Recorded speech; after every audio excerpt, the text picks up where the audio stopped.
Prince Dykes is an amazing author and a fine young man. What was so amazing about Prince, when he first came to the club, he showed me one of his books. And what I did was, from across the room, about 50 feet away, I said, hey, you want to read, look at one of these books, you want to read it? And you know what the young person said? Hey, I look like that person.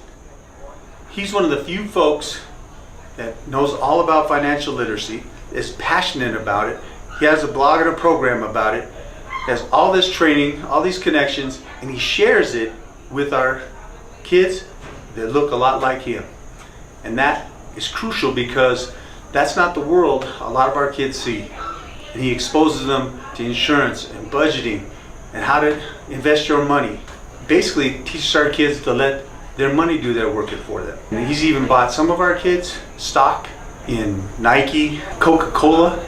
It was so funny having a little 8-year-old tell her mom, yeah, I'm an owner from Coca-Cola. I'm gonna be your boss, Mom. How can you beat that? Wesley Learns book series, teaching kids about financial literacy, essential topics, investing, credit, and insurance. Log on today and make a contribution.